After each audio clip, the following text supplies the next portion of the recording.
Assalamualaikum warahmatullahi wabarakatuh, sahabat Zeus Extrada Channel. Hari ini kita akan membahas apa? Ya oke lah, nggak usah berlama-lama, yuk langsung saja kita simak pembahasan kali ini. Katanya Kristen agama kasih, kok banyak ayat mengajarkan terorisme tanpa belas kasih?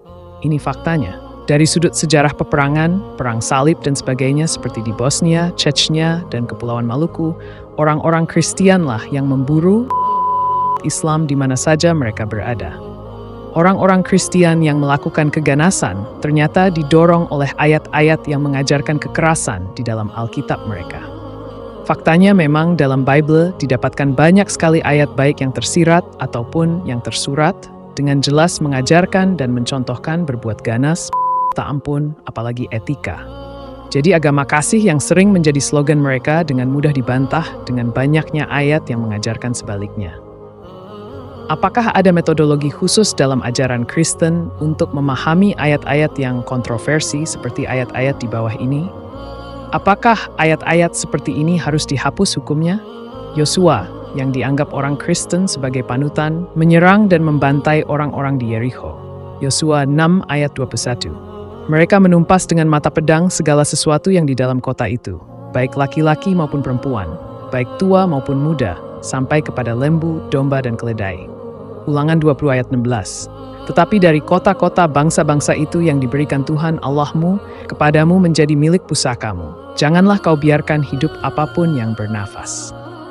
Firman Tuhan untuk menyembelih kaum Amalek. Samuel 15 ayat 3.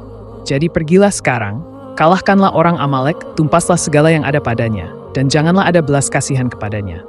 Bunuhlah semuanya, laki-laki maupun perempuan, kanak-kanak maupun anak-anak yang menyusu, lembu maupun domba, unta maupun keledai. Di dalam Perjanjian Baru, Yesus yang didakwa oleh orang Kristian sebagai Tuhan dan mengajarkan ajaran kasih sayang, ternyata berkata seperti berikut. Matius 10 ayat 34. Jangan kamu menyangka bahwa aku datang untuk membawa damai di atas bumi. Aku datang bukan untuk membawa damai, melainkan pedang. Lukas 12 ayat 49 dan 51. Aku datang untuk melemparkan api ke bumi dan betapa aku harapkan api itu telah menyala. Kamu menyangka bahwa aku datang untuk membawa damai di atas bumi? Bukan, kataku kepadamu. Bukan damai, melainkan pertentangan. Lukas 11 ayat 27. Kan tetapi semua seteruku ini yang tidak suka aku menjadi rajanya, bawalah mereka kemari, lah mereka di depan mataku. Matius 19 ayat 30. Dan campakkanlah hamba yang tidak berguna itu ke dalam kegelapan yang paling gelap.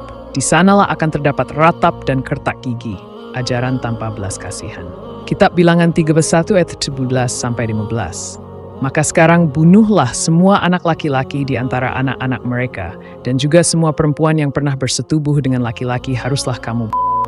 Tetapi semua orang muda di antara perempuan yang belum pernah bersetubuh dengan laki-laki, haruslah kamu biarkan hidup. Imamat 24 ayat 16. Siapa yang menghujat nama Tuhan, pastilah ia dihukum mati dan dilontari dengan batu oleh seluruh jamaah itu.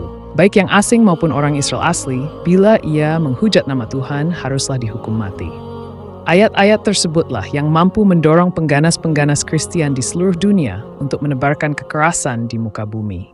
Penyembelihan 200.000 Muslim Bosnia, puluhan ribu Muslim Kosovo, ribuan Muslim di Chechnya, ribuan Muslim di Ambon, Halmahera, dan sebagainya merupakan hakikat ajaran keganasan yang termaktub di dalam Alkitab.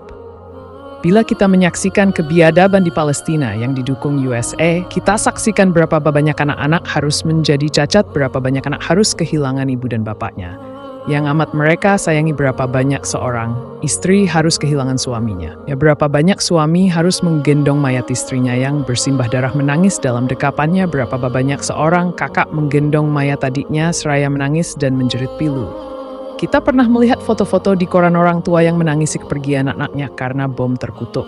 Amerika yang selalu mencari alasan yang ternyata palsu untuk.